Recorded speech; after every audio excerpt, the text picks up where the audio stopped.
press presentation ng Binibining Pilipinas. Pero mag-upload din ako ng separate video ko ng aking top picks. After press presentation, parang yung Binibining Pilipinas, yung International Crown, parang fight siya between, alright, number 14, I'll give it to Janet Reyes, Binibini number 1 of Batangas City. Number 13, Albay, Binibini 5, Lois Garce.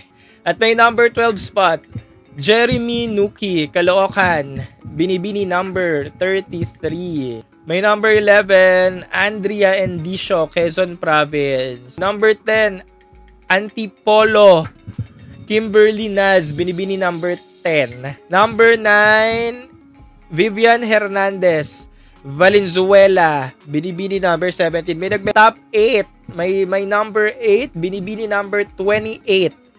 Alexandra Mata ng Tarlac. Number 7 na natin, Siargao, Kat Espenido, Binibini number 18. Number 6 spot, Beatriz Macleland, Aklan Province. Number 5 ko na, Andemesa, Batangas Province, Binibini number 19. Number 4 na tayo, Annabel McDonnell, Iligan. Number 3 na tayo, Joanne Turnley, Pampanga, Binibini number 32. Next, Binibini number 36, may number 2.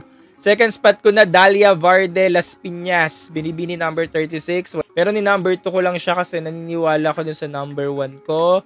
Number 1 ko is Katrina Johnson kasi mukhang siya yung ready talaga. At siya yung talagang hulma ng Binibining Pilipinas. Sabi ni Erich, Katrina Johnson, oo, Katrina Johnson pa rin kasi siya talaga yung, pag Binibining Pilipinas, Katrina Johnson talaga. Ganun yung mold, yung image, Katrina Johnson. Kaya Katrina Johnson pa rin number 1 ko. Pero yun nga, sabi ko nga kanina na nauna, sa mas mahabang chikahan kung bakit sila, punta lang kayo sa kabila, search my name, go to podcast, and I see you there. Bye!